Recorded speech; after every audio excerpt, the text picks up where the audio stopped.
quiet Nashville studio, his guitar resting on his knee, the weight of decades in the music industry etched into his face. At 76, he was far from the young man who'd met Daryl Hall back in Philadelphia in 1967, dodging a brawl at a dance hall and bonding over shared dreams. Together, they'd built Hall & Oates, a name that became synonymous with blue-eyed soul, pop rock perfection, and hits like Man-Eater, Rich Girl, and You Make My Dreams. They were the best-selling duo in music history, with over 80 million records sold and a legacy that spanned generations. But now, as Oates looked back, there was a shadow over that legacy, a shadow he believed Daryl Hall had cast. The story of how their partnership crumbled wasn't just about music or money. It was about trust, betrayal, and a reputation Oates felt had been unfairly tarnished. Their story began in a simpler time. Both students at Temple University, Oates and Hall, were chasing music in a city alive with soul and R&B. Oates was a folkie at heart, drawn to blues and country, while Hall had grown up steeped in Philadelphia's soul scene, rubbing shoulders with legends like the Temptations and Smokey Robinson. Their chance meeting in that chaotic elevator sparked something. They started playing together, blending Hall's silky vocals with Oates's gritty guitar and knack for melody. By 1972, they'd signed with Atlantic Records, calling themselves Daryl Hall and John Oates. Not just Hall and Oates, a distinction they insisted on to emphasize their individuality. It was a partnership of equals, or so Oates thought. The early years were a grind. Their first album, Whole Oates, barely made a ripple, but they kept at it, experimenting with sounds and styles. In 1973, an abandoned luncheonette gave them She's Gone, a song Oates co-wrote after getting stood up on a date. It was raw, personal, and became their first hit when it was re-released in 1976, climbing to number 7 on the Billboard Hot 100.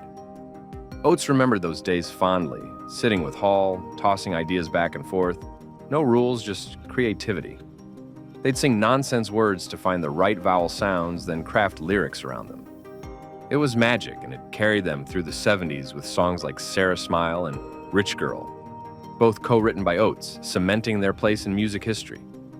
By the 1980s, Hall and Oates were unstoppable. Albums like Voices, Private Eyes, and H2O went platinum, spawning chart toppers like Kiss on My List, I Can't Go For That, No Can Do, and Man-Eater. Oates was more than just the guy with the mustache playing guitar. He sang lead on hits like How Does It Feel to Be Back and Possession Obsession, and his songwriting shaped their biggest successes. He'd come up with a chorus or a riff, Hall would add his touch, and together they'd polish it into gold. They toured the world, played Live Aid in 1985, and even had a hand in We Are the World. To the public, they were a unit, two halves of a perfect whole. But behind the scenes, Oates started to feel the cracks. It wasn't one thing, it never is. Oates noticed Hall taking the spotlight more, especially in interviews. Hall was the lead singer, sure, but Oates felt his contributions were being downplayed. He'd co-written most of their top 10 hits, yet the narrative often painted Hall as the creative force. Oates didn't mind sharing credit. He'd always seen them as individuals working together. But it stung when Hall leaned into that story. They'd agreed early on to be Daryl Hall and John Oates, not just Hall and Oates, to avoid this exact dynamic. Still, Oates stayed quiet. They were making music, selling out arenas, living the dream. He didn't want to rock the boat. As the 80s faded, so did their chart dominance. By the time they signed with Arista Records in 1987, the hits were harder to come by. Ooh Yeah had Everything Your Heart Desires, their last top 10 single, but the magic was waning. They released Change of Season in 1990, with So Close scraping the top 11, but it wasn't the same. Oates started exploring solo work, diving back into his folk and blues roots.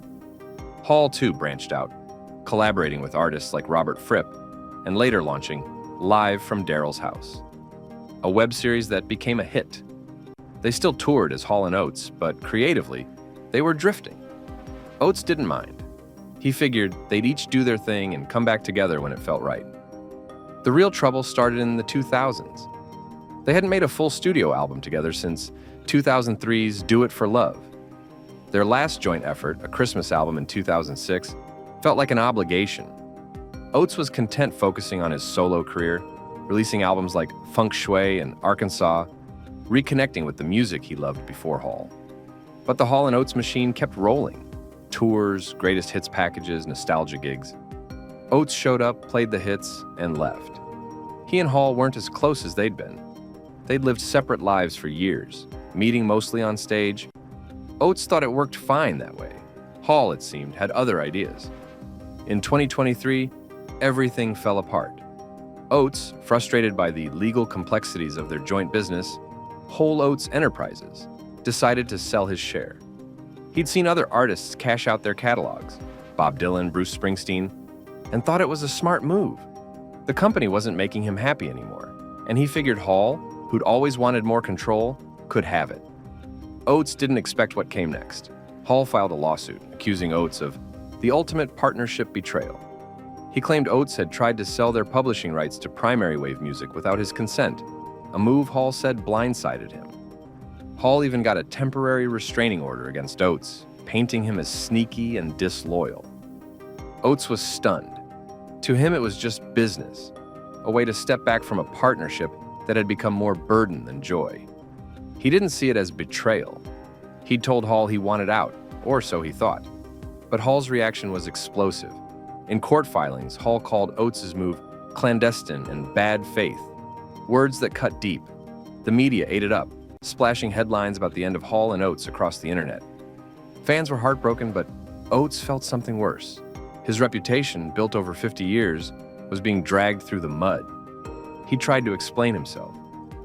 In a 2024 Good Morning America interview, Oates said he'd been unhappy and just wanted to give Hall the freedom to be his own man. He pointed out that selling catalogs was common, not some shady scheme, but Hall's narrative stuck. In a 2025 interview with the Times of London, Hall doubled down, saying their partnership was at the bottom of the ocean. He claimed he'd written 90% of their songs, dismissing Oates' contributions.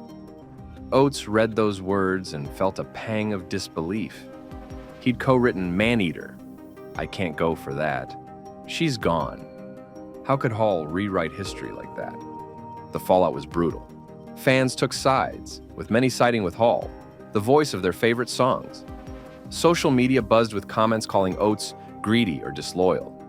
He'd always been the quieter one, happy to let Hall shine.